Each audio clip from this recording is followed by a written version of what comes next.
this packet tracer activity, file and data integrity checks, you will verify the integrity of multiple files using hashes to ensure files have not been tampered with.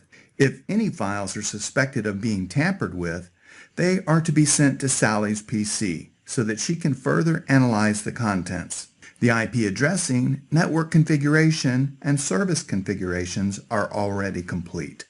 You will use the client devices to verify and transfer any suspected files.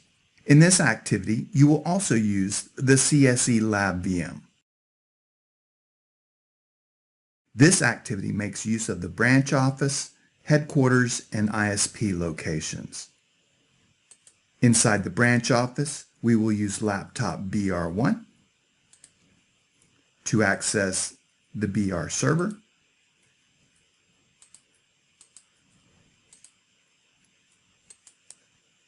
In the ISP telco, there's a DNS server. And in headquarters, we will use Sally's laptop, HQ laptop 1, and Bob's laptop, HQ laptop 2. Inside the wiring closet, there is an FTP server that we will be accessing from the command line. Part 1. Recover files after a cyber attack. Client data must be secured and remain unchanged by unauthorized personnel. By hashing data before and after it is archived, you can tell if it has been changed even by one character or even one bit because the hashes will not match. In this part, you will attempt to recover files from a backup after a cyber attack. Step 1. Access the BR server from Mike's PC. Click Branch Office, then click Laptop BR1. Click the Desktop tab, and then click Web Browser. Enter the URL branch.corp and click Go. Packet Tracer may take up to a minute to converge.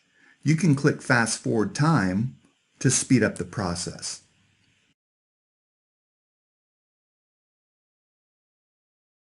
Click the link to download the most current files. And we can see that the website has been hacked. If you click the Fast Forward button, you will see more graphics load. I clicked it 6 times. Step 2 is copy the hash values from the last time the files were archived. You need to restore the missing files from a backup server located in HQ. But first, you need the hashes for the stored files. These hashes will be used to ensure the integrity of the backup files. Enter the URL hq.corp.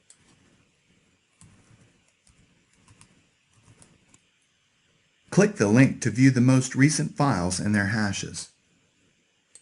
Select and copy all the content. Open the CSE Lab VM and then click Menu, Text Editor Pluma. Paste the contents of your clipboard into the blank document. You will use these hashes to validate whether or not a file is corrupted. Step 3 is download the backup files to Mike's PC. Close the web browser and then click Command Prompt. Connect to HQ FTP server by entering ftp hq.corp. Enter the username of Mike and a password of Cisco123. Enter the dir command to view the current files stored on the FTP server. Download the 6 client files to Mike's PC.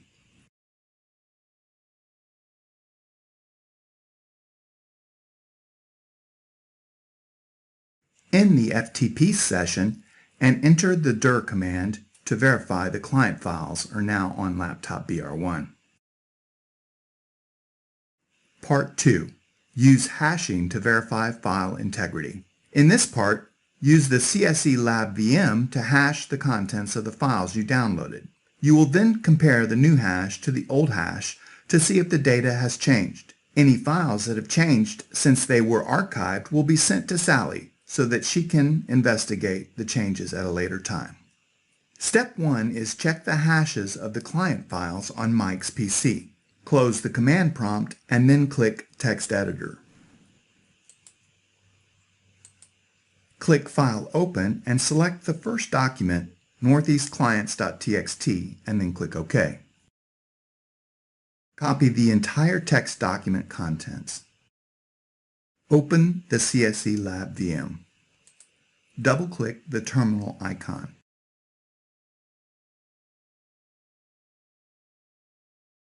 Use the echo-n command and paste in the file contents between single quotes, and then pipe the content to the MD5 sum command.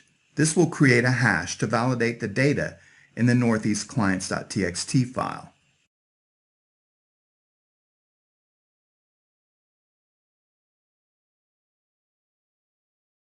Compare the hash value created here with the hash value you copied to the text document earlier. This hash starts with 4DFF. Northeast Clients is 4DFF.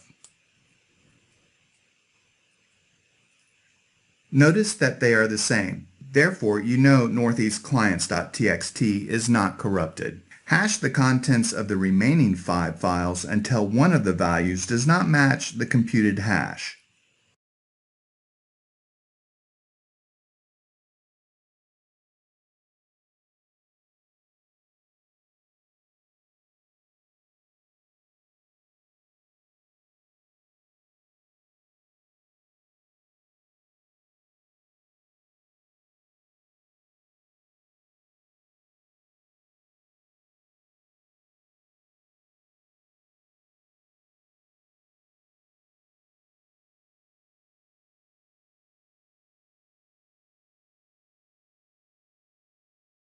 The sclients.txt hash does not match. Therefore, Mike sends Sally an email about the corrupted file. I have already written the email. The branch.corp website has been hacked. I've restored all the files except for sclients.txt. The hashes do not match. And then I pasted in the old hash and the new hash. Return to Packet Tracer and close the text editor. Click Email and then Compose.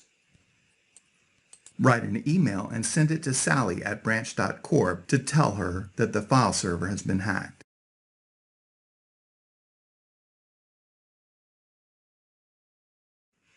Step 3 is download the suspected file to Sally's PC. Navigate to the HQ site and then click HQ Laptop 1. Click Desktop tab, Command Prompt, and then enter ftp hq.corp to connect to the HQ FTP server. Enter the username Sally and the password Cisco321. Enter the dir command to view the current file stored on the HQ FTP server. Download the sclients.txt file. End the FTP session and then enter the dir command to verify the tampered client file is now on HQ Laptop 1. Sally will analyze this file later. Part 3. Use HMAC to verify file integrity. Bob is the CFO and is currently located at HQ. In this part, you will compute and verify a hash-based message authentication code, or HMAC, of a critical file to ensure that it is the same data since the last time the file was used. HMAC requires a secret key before the file integrity can be validated. Within HQ site, open HQ Laptop 2. Click Desktop and then Command Prompt, followed by the dir command. Verify the critical file named income.txt is on the laptop. Close the Command Prompt window. Click Text Editor and then File Open. Click the income.txt document and click OK. Select and copy all the content. In the CSE Lab VM, open a new Pluma document. Paste the contents from your clipboard into the new document. Save the document as income.txt. Close the document. Click the terminal window. At the command prompt, enter the following command. This will create an HMAC for the file income.txt. Note the secret key Cisco123.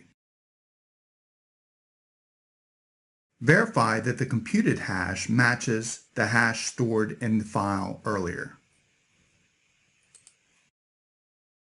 And the hashes match. This concludes this packet tracer activity, file and data integrity checks.